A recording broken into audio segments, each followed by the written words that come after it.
അപ്പോൾ ഗൈസ് എല്ലാവർക്കും നമസ്കാരം, ഗുഡ് മോർണിംഗ്. നല്ലൊരു ദിവസം ഇന്ന് എല്ലാവർക്കും നേരാണ്. അപ്പോൾ ഞാൻ ഇന്നലെ ഇങ്ങനെ ആലോചിച്ചപ്പോൾ അത് നമുക്ക് കുറേ പുതിയൊരു കണ്ടൻ്റായിട്ട് മീൻസ് എന്താ പറയുക, ഒരു നമ്മൾ ഓരോ ദിവസത്തെയും ന്യൂസുകളെ ഒന്ന് അനലൈസ് ചെയ്തിട്ടുള്ള ചില കാര്യങ്ങൾ ഞാൻ പങ്കുവയ്ക്കാൻ ആലോചിക്കുകയാണ് കേട്ടോ. കാരണം എല്ലാവർക്കും നമുക്ക് തിരക്കുകളുണ്ട്, ചിലപ്പോൾ പത്രം വായിക്കാൻ കഴിയില്ല, അല്ലെങ്കിൽ ന്യൂസുകൾ നമുക്ക് അപ്ഡേറ്റ് ചെയ്യാൻ കഴിയില്ല. അപ്പോൾ ജസ്റ്റ് ഒന്ന് ട്രൈ ചെയ്യണം. ഇത് ഓക്കെ ആണെങ്കിൽ, അല്ലെങ്കിൽ നിങ്ങൾ ആർക്കെങ്കിലും ഉപകാരപ്പെട്ടില്ലെങ്കിൽ അത് കമൻറ്റ് ചെയ്ത് പറയണം. എന്തെങ്കിലും മാറ്റങ്ങൾ പറ്റണമെങ്കിലും പറയണം, നിർത്തണമെങ്കിലും പറയണം. ഓക്കെ. അപ്പോൾ ഞാനിങ്ങനെ നമ്മൾ ന്യൂസിൽ, അതായത് പത്രത്തിൽ വന്ന ന്യൂസുകളെ ഒന്ന് അനലൈസ് ചെയ്തിട്ട് വളരെ ഷോർട്ടായിട്ട് ഒന്ന് പറഞ്ഞ് മനസ്സിലാക്കണം. ഒരു പക്ഷേ പത്രം വായിക്കാൻ ചിലപ്പോൾ സമയം കിട്ടാത്ത ആളുകളുണ്ടാവും, ചില പത്രം വായിക്കുന്ന ഇഷ്ടമില്ലാത്ത ആളുകളുണ്ടാവും. അപ്പോൾ അവർ കൂടുതലും സോഷ്യൽ മീഡിയ വഴി കാര്യങ്ങൾ അറിയുന്ന ഒരാളുകളുണ്ടാവും. അപ്പോൾ ജസ്റ്റ് ഞാനൊന്ന് ട്രൈ ചെയ്ത് നോക്കുകയാണ്. ഇഷ്ടപ്പെടുകയാണെങ്കിലും ഇഷ്ടപ്പെടുകയാണെങ്കിൽ എനിക്ക് കമൻറ്റ് ചെയ്ത് കാര്യങ്ങളൊന്ന് പറഞ്ഞു കേട്ടോ. ഓക്കെ. അപ്പോൾ ഞാൻ പാലക്കാട് ജില്ലയെ ബേസ് ചെയ്തിട്ടുള്ള ഒരു ന്യൂസ് പേപ്പറാണ് നമ്മുടെ കയ്യിൽ കിട്ടുള്ളൂ, അറിയാമല്ലോ. കോമൺ ആയിട്ടുള്ള കുറച്ച് കാര്യങ്ങൾ വേറെ ഉണ്ടാവും, അത്രേ ഉള്ളൂ. അപ്പോൾ എൻ്റെ കയ്യിലുള്ളത് മാതൃഭൂമിയുടെ പേപ്പറാണ്. ഞാൻ മാതൃഭൂമിക്ക് വേണ്ടി സപ്പോർട്ട് ചെയ്യുമോ അല്ലെങ്കിൽ പ്രൊമോട്ട് ചെയ്യുമോ എന്നല്ലേ അങ്ങനെയൊന്നും വിചാരിക്കരുത് കേട്ടോ. അങ്ങനെയുള്ള ചില വാർത്തകളാണ് ഞാൻ ജസ്റ്റ് ഒന്ന് അനലൈസ് ചെയ്ത് പോകാൻ കേട്ടോ. അപ്പോൾ മാതൃഭൂമിയുടെ തലക്കെട്ട് വന്നിട്ട് രാത്രി പുതിയ റാങ്ക് പട്ടിക ഇറക്കി സർക്കാർ മാറി മറിഞ്ഞ് കീം എന്നുള്ളതാണ്. അതായത് എഞ്ചിനീയറിംഗ് പട്ടിക റദ്ദാക്കിയതിനെതിരെ സർക്കാർ നൽകിയ അപ്പീൽ തള്ളി. അറിയാലോ, സംസ്ഥാന സിലബസിലുള്ള കുട്ടികളായിരുന്നു ഏറ്റവും മുൻപന്തിയിലുണ്ടായിരുന്നത്. പക്ഷേ അത് പുതിയ പട്ടിക പുറത്തിറക്കിയപ്പോൾ, ഹൈക്കോടതിയുടെ ഉത്തരവ് പ്രകാരം പുതിയ പട്ടിക പുറത്തിറക്കിയപ്പോൾ CBSE കുട്ടികൾക്ക് ചാൻസ് കൂടുതൽ കിട്ടി. കേരള സിലബസിലുള്ള കുട്ടികൾക്ക് കമ്മി, അതായത് മാറിയാണ്. ഒന്നാം റാങ്കുള്ള കുട്ടി പുതിയ പട്ടിക വന്നപ്പോൾ 7ാം റാങ്കിലേക്ക് പോയി, മനസ്സിലായോ? പുറകിലുള്ള കുട്ടി റാങ്ക് ലിസ്റ്റിൽ മുന്നിലേക്ക് വന്നു. അപ്പോൾ അങ്ങനെ ഇതെല്ലാം നമ്മൾ പ്രശ്നങ്ങളാണ്. കാരണം ആ ഒന്നാം റാങ്കിലുള്ള കുട്ടിയുടെ ഒരു മാനസികാവസ്ഥ ആലോചിച്ച് നോക്കൂ. റിക്കവർ ചെയ്യാൻ കഴിയുമോ? ഓക്കെ സംഭവം. എന്നാലും അതൊക്കെ വിഷമമുണ്ടാക്കുന്ന കാര്യങ്ങളാണ്. ഈ അവസ്ഥയ്ക്കൊന്നും എത്തിക്കാൻ പാടില്ലായിരുന്നു എന്നാണ് എൻ്റെ ഒരു അതിനെക്കുറിച്ചുള്ള അഭിപ്രായം.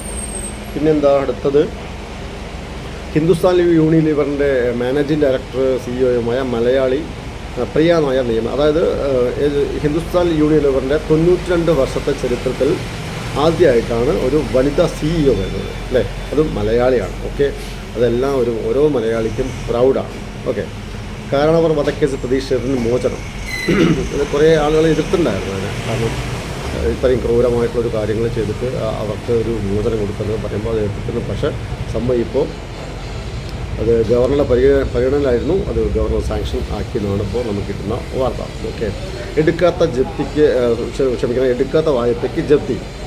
അതായത് വായ്പ എടുത്തിട്ടില്ല, പക്ഷേ ആ വീടിന് ജപ്തി. പഴയ ആളുകൾ എന്താ പറയുക, വ്യാജമായിട്ടുള്ള രേഖകൾ ഹാജരാക്കിയിട്ട് പൈസ വാങ്ങിച്ചു ബാങ്കിൽ നിന്ന്, കേരള ബാങ്കിൽ നിന്ന്.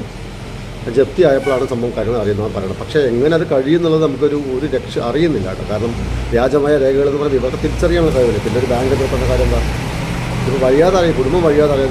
ഇപ്പോൾ ആ കുടുംബത്തിനോട് ചോദിക്കണം അവരുടേതായ വിഷമങ്ങൾ, പ്രശ്നങ്ങൾ, എത്ര ബുദ്ധിമുട്ടൊരു വീട് വാങ്ങിക്കുന്നത്, ആ വീടിന് മുമ്പുള്ള ആൾ പൈസ എടുത്തിട്ടെന്ന് പറഞ്ഞു. അപ്പോൾ അതൊന്നും ശരിയല്ല. കാരണം ഒന്നാമത് ബാങ്കുകാരൊക്കെ ഭയങ്കര അലർട്ടായിട്ടുള്ള ഓരോ കാര്യങ്ങൾ ചെയ്യുന്ന ആളുകളാണ്. അവരൊന്നും ചുമ്മാ ഒരു വ്യാജരായി കൊണ്ടുവന്ന് എന്ത് ചെയ്യാൻ പറ്റുക എന്ന് പറഞ്ഞൊന്നും അത് ശരിയല്ല.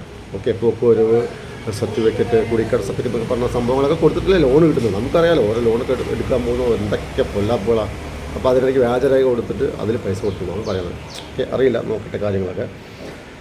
ടെന്നീസ് താരത്തെ അച്ഛൻ വെടിവെച്ച് കൊന്നു എന്നാണ് പറയുന്നത്. അതായത് ഒരു സ്റ്റേറ്റിന് വേണ്ടി മത്സരിക്കുന്ന നാഷണൽ ലെവലിലുള്ള ഒരു ടെന്നീസ് താരത്തെ അച്ഛൻ അക്കാദമി നടത്തുന്നതിനെ ചൊല്ലിയുള്ള തർക്കത്തിൽ അതിൻ്റെ പ്രമോ വീഡിയോ ഒക്കെ പ്രശ്നങ്ങളായി തർക്കത്തിൽ വന്നിട്ട് അച്ഛൻ 5 പ്രാവശ്യം വെടിവെച്ചു. സ്വന്തം മോളെയാണ്, ടെന്നീസ് താരം സ്വന്തം മോളെയാണ്.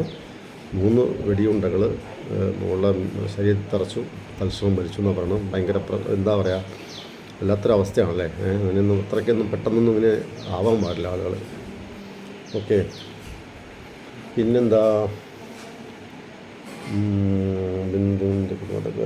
ബ്രസീലിന് തീരുവയുമായി ട്രംപിങ്ങനെ തീരുവ കൂട്ടിക്കൊണ്ടേയിരിക്കുകയാണ് ഓരോ രാജ്യം. ട്രംപ് രാവിലെ എണീറ്റ് കഴിഞ്ഞാൽ തോന്നും പിന്നെ ഇന്ത്യക്കൊരു 60% ആയിക്കോട്ടെ എന്ന് പറഞ്ഞാൽ എന്നാൽ പിന്നെ ആയിക്കോട്ടെ. അങ്ങനത്തെ ഓരോ മാറി മറിയുന്ന ചിന്താഗതിയാണ് തോന്നുന്നു US പ്രസിഡന്റിന്, അല്ലേ? ഓക്കെ. പിന്നെന്താ, നാട്ടുവർത്തമാനം എന്ന പേജിൽ പോകുമ്പോൾ SBIയിൽ നെല്ല് വില എത്തിയില്ല എന്ന് പറയുന്നുണ്ട്. ഓക്കെ. പാടിയം മാർക്കറ്റിംഗ് ഇതെല്ലാം പ്രശ്നങ്ങളാണ്. ആളുകളൊക്കെ അടുത്ത പഞ്ചിറക്കി തുടങ്ങി. ഇനി എപ്പോഴാണ് സപ്ലൈക്ക് ഈ പൈസ കൊടുക്കാമെന്നറിയില്ല. എല്ലാവർക്കും അതിൻ്റേതായ പ്രശ്നങ്ങളുണ്ട്. പാവങ്ങൾ ഇതൊക്കെ പൈസ കിട്ടിയിട്ട് വേണം അടുത്ത പഞ്ചയ്ക്ക് ഇറക്കാനും കടമ വാങ്ങിച്ച പൈസ തിരിച്ചു കൊടുക്കാനൊക്കെ. ഓക്കെ, അതെല്ലാം സർക്കാരൊക്കെ ഒന്ന് ഇടപെടേണ്ട സമയമൊക്കെ അതിക്രമിച്ചു. കള്ളിൽ വീണ്ടും ചുമ മരുന്ന് എന്നാണ് പറയുന്നത്. ചിറ്റൂർ റേഞ്ചിലെ ഷാപ്പിൽ നിന്ന് ശേഖരിച്ച കള്ളിൻ്റെ സാമ്പിളിൽ നിന്ന് ചുമ മരുന്നിൻ്റെ സാന്നിധ്യം കണ്ടെത്തി. ഓൾറെഡി അവിടെ നമ്മളത് മുമ്പ് എക്സൈസ് കണ്ടെത്തിയതാണ്. ചുമ മരുന്ന്, ചുമയ്ക്കുള്ള മരുന്ന് പറഞ്ഞാൽ സെഡേഷനല്ല, ഏകദേശം മാക്സിമം അത് അങ്ങനെ ഉണ്ടാവും. നമുക്കറിയാം, കഴിച്ചു കഴിഞ്ഞാൽ നമുക്ക് തന്നെ ഉറപ്പൊക്കെ വരും. അപ്പം അത് ഈ കള്ളിൽ അങ്ങ് മിക്സി കലർത്തി കൊടുക്കണം. കഴിച്ചവൻ നല്ല ഇതായിരിക്കും സംഭവം. എന്തൊക്കെയാണ് ശാരീരികമായ പ്രശ്നങ്ങൾ എന്നുള്ളത് വല്ല ബോധമുണ്ടോ ഈ കലക്കുന്നവന്മാർക്ക് അല്ലേ? അവരൊക്കെ പൈസ കിട്ടുന്നുണ്ട് അല്ലേ? പക്ഷേ അതിൽ എക്സൈസ് ഇടപെടണം അല്ലേ, ശക്തമായി ഇടപെടണം. ഓക്കെ. കുടുംബത്തെ മറയാക്കി പണം കടത്താൻ ശ്രമം, കാറിൽ നിന്ന് 79.8 ലക്ഷം പിടികൂടി എന്നാണ് പറയുന്നത്. അതായത് മക്കളെയൊക്കെ കൊണ്ട് കാറിൽ ഈ രേഖകളില്ലാത്ത പൈസ വെച്ചിട്ട് മക്കളെ കൊണ്ട് അങ്ങനെ നേരെ കാറിൽ പോവുകയാണ്. അപ്പോൾ കുട്ടികളെ കാണുമ്പോൾ കൂടുതൽ ഫാമിലി ആണെന്ന് പറഞ്ഞിട്ട് വണ്ടി തടുക്കാതിരിക്കാനുള്ള ഒരു ഓപ്ഷനാണ് അത്. പക്ഷേ രഹസ്യ വിവരത്തെ തുടർന്ന് പിടിച്ചു എന്നുള്ളതാണ്. ഓക്കെ, നല്ലതാണ്. പിന്നെ നമ്മൾ അടുത്ത പേജിലേക്ക് പോകുമ്പോൾ 77-ാം വയസ്സിൽ +2 പരീക്ഷ എഴുതി ശ്രീദേവി അമ്മ എന്ന് പറയുന്നത് ഭയങ്കര മോട്ടീവാണല്ലോ നമുക്കൊക്കെ അല്ലേ? പഠിക്കുന്ന അയ്യോ ഇനി ഞാനെന്ത് പഠിക്കാനത് പറയുന്ന 20-25 വയസ്സുള്ള ആളുകളടക്കം അയ്യോ ഇനി എന്ത് പഠിക്കുക, ഇനിയൊക്കെ കഴിഞ്ഞില്ലേ നമ്മളെ കാലം പറഞ്ഞ ഒരു അവസ്ഥകളുണ്ട്. അപ്പോൾ അതിലേക്കൊക്കെ ഒരു മോട്ടീവാണ് ഈ ശ്രീദേവി അമ്മ എന്ന് പറയുന്നത്. പാലക്കാടാണ്. 77-ാം വയസ്സിൽ +2 പരീക്ഷ എഴുതി കേട്ടോ. ഓക്കെ, നല്ല എല്ലാവിധ ആശംസകളും ശ്രീദേവി അമ്മ. ഓക്കെ. പിന്നെന്താ അതിൽ ബേബി കമ്മീഷൻ ഇതെല്ലാം. പിന്നെ നിപ്പ സമ്പർക്ക പട്ടികയിൽ 178 പേർ എന്ന് പറയുന്നത്. പക്ഷേ പാലക്കാട് നിപ്പ സ്ഥിരീകരിച്ച അവസ്ഥയ്ക്ക് അവിടെ ബാക്കി സാമ്പിളുകൾ പരിശോധിക്കുമ്പോൾ നെഗറ്റീവാണ് കേട്ടോ. കേരളത്തിൽ സമാധാനിക്കാനുള്ള ഓപ്ഷനാണത്. എല്ലാവർക്കും നെഗറ്റീവാണ്. എന്നാലും കണ്ടെയ്ൻമെൻറ്റ് സോണുകൾക്ക് മാറ്റമില്ലാതെ ഇപ്പോഴും തുടരാണ് കേട്ടോ. പിന്നെന്താ അടുത്ത പേജിലേക്ക് പോകുമ്പോൾ ഞാൻ ഒന്ന് ഓടിച്ച് പോവുകയാണ് കേട്ടോ. കണ്ടൻറ്റ് മാത്രം ഒന്ന് പറഞ്ഞിട്ട് പോവാണ് കേട്ടോ. അടുത്ത എന്തുകൊണ്ട് മുമ്പ് ഇതൊരു എന്താ പറയുക, ഒരു പ്രത്യേകതരം വാർത്ത വരികയാണ്. സ്കൂളിൽ പെൺകുട്ടികളുടെ വസ്ത്രമഴിച്ച് ആർത്തവ പരിശോധന, പ്രിൻസിപ്പളും വനിതാ അറ്റൻഡറും അറസ്റ്റിൽ എന്നാണ് പറയുന്നത്. എന്താ ഒരു കഷ്ടമല്ലേ? എങ്ങനെയാണ് ഇതൊക്കെ ഒരു എന്താ പറയുക? 5-ാം ക്ലാസ്സിലും 10-ാം ക്ലാസ്സിലും ഇടയിലുള്ള കുട്ടികളെയാണ് സ്കൂളിലെ കുളിമുറിയിൽ രക്തക്കറ കണ്ടെത്തുന്നതെന്ന് അധ്യാപകർ നിർബന്ധിച്ച് ആർത്തവമുണ്ടോ എന്ന് പരിശോധിച്ചതെന്നാണ് പറയുന്നത്. എന്താണ് കാരണമെന്നൊന്നും അറിയില്ല. സംഭവം രക്തക്കറ കണ്ടപ്പോൾ ഇവർ പറഞ്ഞിട്ടുണ്ടാവും ഇങ്ങനെയാണ് സംഭവം എന്ന് പറഞ്ഞിട്ടുണ്ടാവും. പക്ഷെ അത് അങ്ങനെയല്ല, ഞങ്ങൾ പരിശോധിച്ചിട്ട് നോക്കട്ടെ, നിങ്ങൾ അങ്ങനെ അതൊക്കെ ആയിരിക്കും തോന്നുന്നു. അപ്പോൾ വേറെ എന്തെങ്കിലും ഇതിൻ്റെ പുറകിലുണ്ടാവും.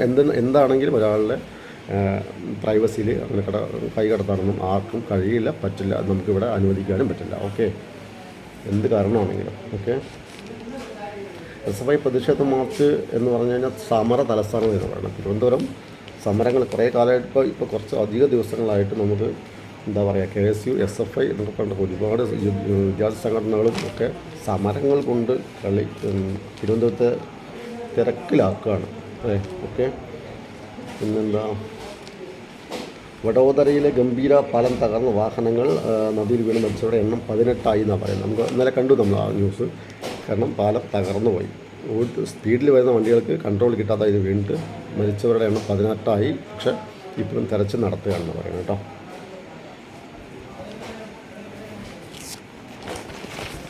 അടുത്ത പേജിലേക്ക് പോകുമ്പോൾ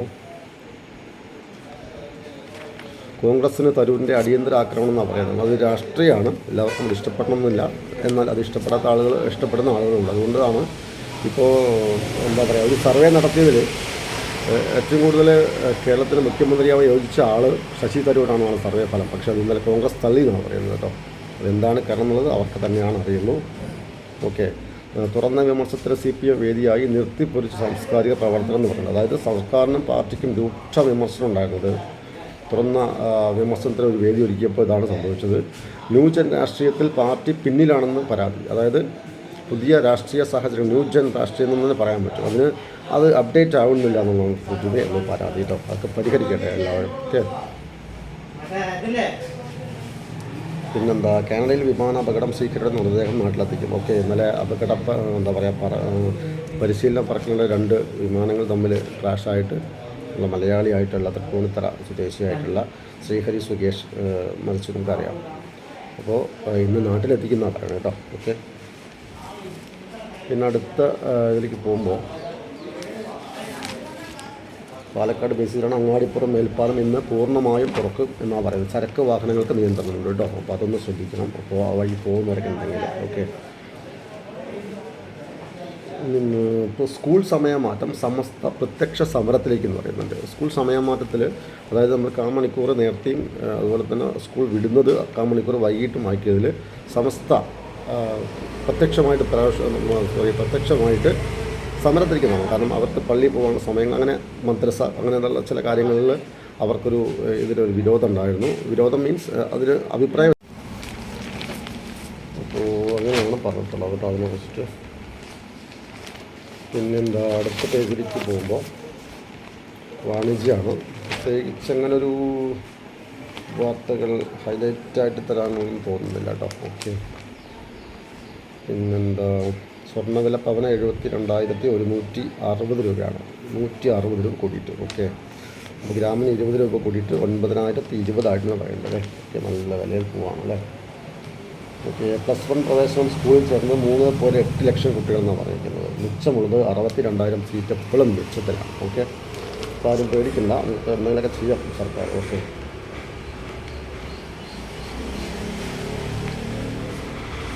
അടുത്ത പേജിക്ക് പോകുമ്പോൾ മരണ വാർത്തകളാണ്.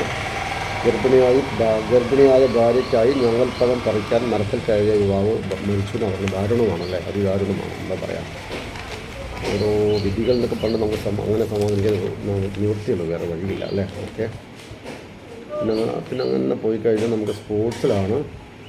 സ്പോർട്സിൽ ഇന്ത്യൻ വനിതകൾക്ക് ചരിത്ര നേട്ടം എന്ന് പറയുന്നത് ഇംഗ്ലണ്ടിനെതിരായ 2020 ക്രിക്കറ്റ് പരമ്പരയിലെ 4ാം മത്സരത്തിൽ ജയിച്ചതോടെ ഹർമൻപ്രീത് കൗറും സംഘവും ചരിത്ര നേട്ടം സ്വന്തമാക്കി എന്ന് പറയുന്നത്. ഓക്കെ, അപ്പോൾ അതെന്തായാലും നമുക്കൊക്കെ ഓരോ ഇന്ത്യക്കാരനും ഒരുപാട് അഭിമാനിക്കാനുള്ള വകയാണത്. ഇംഗ്ലണ്ടിനെതിരെ 2020 ക്രിക്കറ്റ് പരമ്പര ആദ്യമായി സ്വന്തമാക്കി വനിതാ ടീം അല്ലേ. പ്രൗഡാണ്. അതെല്ലാവർക്കും പ്രചോദനം കൂടി ആവട്ടെ. ഓസ്ട്രേലിയൻ പണ്ടത്തുള്ള ഇന്ത്യൻ വനിതാ ക്രിക്കറ്റ് എ ടീമിൻ്റെ വൈസ് ക്യാപ്റ്റനായി മലയാളിയായ മിന്നുമണി തെരഞ്ഞെടുക്കപ്പെട്ടു. വയനാടുകാരി, അതറിയാലോ അല്ലേ. മിന്നുമണി എന്താ പറയുക, വൈസ് ക്യാപ്റ്റനായി തെരഞ്ഞെടുക്കപ്പെടും. അത് നമുക്ക് കേരളീയ എന്ന നിലയിൽ നമുക്ക് ഭയങ്കര അഭിമാനം. അതുപോലെ തന്നെ മിന്നുമണിക്ക് ഇനിയും കൂടുതൽ ഇനിയും ക്യാപ്റ്റൻ ആവട്ടെ കേട്ടോ. വൈസ് ക്യാപ്റ്റൻ പോയിട്ട് ക്യാപ്റ്റൻ ആവാനുള്ള എല്ലാവിധ ആശംസകളും. ഓക്കെ, ഹോക്കി എ ടീമിന് യൂറോപ്യൻ പര്യടനത്തിൽ തുടർച്ചയായ 2ാം മത്സരം ഉജ്ജ്വല വിജയമായി ഇന്ത്യയുടെ എ ടീം. ഓക്കെ, ഹോക്കിയിലും ഈ പറയുന്ന പോലെ വിജയം തന്നെയാണ്. അങ്ങനെ നല്ല രീതിയിൽ ഇന്ത്യക്ക് ഇന്ന് നല്ല രീതിയിലുള്ള ഒരു ചിത്രമാണ് സ്പോർട്സിൽ നമുക്ക് തെളിയുന്നത്. ഓക്കെ, ലോർഡ്സിൽ ഇന്ത്യയുടെ ക്രിക്കറ്റ് ഇതിഹാസം സച്ചിൻ ടെണ്ടുൽക്കറുടെ രേഖാചിത്രം ലോർഡ്സിലെ ക്രിക്കറ്റ് ഗ്രൗണ്ടിൽ മ്യൂസിയത്തിൽ അനാവരണം ചെയ്യുമെന്ന് പറയുന്നുണ്ട് കേട്ടോ. അതൊക്കെ അംഗീകാരം തന്നെയാണല്ലേ. എന്താ പറയുക, സച്ചിൻ ടെണ്ടുൽക്കർ എന്നുള്ള ചരിത്രം ആണ് അല്ലേ. പിന്നെന്താ, റയലിനെതിരെ 4 ഗോൾ ചെയ്തതോടെ PSG ക്ലബ്ബ് ലോകകപ്പ് ഫൈനലിൽ കിരീട പോരാട്ടത്തിൽ എതിരാളി ചെൽസിയാണ്. ഫൈനലിൽ എന്താ പറയുക, PSG എതിരാളി ചെൽസിയാണെന്ന് പറഞ്ഞത്. റയലിനെതിരെ 4 ഗോൾ ചെയ്യാനുണ്ടായിരുന്നത്. അപ്പോൾ നല്ല പെർഫോമാണ് കാഴ്ചവെക്കുന്നത് അല്ലേ. ഓക്കെ, പിന്നെന്താ, ഇംഗ്ലണ്ടും ഇന്ത്യയും തമ്മിലുള്ള 3ാം ടെസ്റ്റിൽ ഇംഗ്ലണ്ട് 4 വിക്കറ്റ് പോയി 251 റൺസ് എടുത്തു എന്നാണ് പറയുന്നത്. ഓക്കെ, ജോ റൂട്ട് 99 നോട്ട് ഔട്ടാണ്. നിതീഷ് കുമാറിന് 2 വിക്കറ്റ് കിട്ടിയെന്ന് കൂടി പറയുന്നുണ്ട്. ഓക്കെ, അതങ്ങനെ നടക്കട്ടെ. നമുക്ക് ഞാൻ അവസാന പേർക്ക് വരുമ്പോൾ വിദേശ വാർത്തകളാണ്. അതിലിപ്പോൾ നമുക്ക് പ്രത്യേകിച്ച് എന്താ പറയാനുള്ളത്, 10 ബന്ദികളെ മോചിപ്പിക്കാമെന്ന് സമ്മതിച്ച് ഹമാസ്. ഗാസയിലെ 21 മാസം പിന്നിട്ട യുദ്ധം അവസാനിപ്പിക്കുന്നുള്ള കരാറിലെത്തുന്നതിന് ശേഷിക്കുന്ന ബന്ദികളെ 10 പേരെ വിട്ടയക്കാൻ തയ്യാറാണെന്ന് ഹമാസ് അറിയിച്ചിട്ടുണ്ടല്ലേ. ഇവർ ഇങ്ങനെ എന്താ പറയുക, ഒരു ഈഗോ കൂടിയിട്ടേ ഒരുപാട് കുട്ടികളും പാവങ്ങളും ഇഷ്ടംപോലെ മരിച്ചു പോകുന്നുണ്ടല്ലേ. യുദ്ധത്തിൽ ആർക്കും ഒരു ഗുണമില്ല എന്നുള്ളതാണ് യഥാർത്ഥം. യുദ്ധം കഴിയുമ്പോൾ എല്ലാവർക്കും നഷ്ടത്തിലാണ്, ആർക്കും ഗുണമില്ലാവില്ല. അത് മനസ്സിലാവുന്നില്ല ആളുകളെ.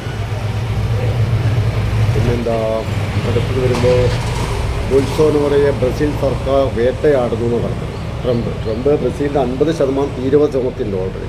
അതിനുശേഷം മാനസികമായിട്ടുള്ള എന്താ പറയുക വിരോധങ്ങളൊക്കെ അത് ഭരണതലത്തിനും കൂടി വരുന്ന ഒരവസ്ഥകളാണല്ലേ. ഡൽഹിയിൽ ഭൂചലനം, പ്രഭവ കേന്ദ്രം ഹരിയാന പ്രഭവ കേന്ദ്രമായിട്ട് ഡൽഹിയിൽ ഭൂമി കുലുക്കം ഉണ്ടായെന്നാണ് പറയുന്നത്. ഡൽഹിയിൽ നിന്ന് 60ഓളം കിലോമീറ്റർ ദൂരെയുള്ള ഹരിയാനയിലെ സജ്ജ പ്രഭവ കേന്ദ്രമായി വ്യാഴാഴ്ച രാവിലെയാണ് ഉണ്ടായത്. റിക്ടർ സ്കെയിലിൽ 4.4 തീവ്രതയാണ്. അത്യാവശ്യം നല്ല ഭൂകമ്പം തന്നെയാണല്ലേ. എന്താ ചെയ്യുക. പിന്നെന്താ അടുത്തത്,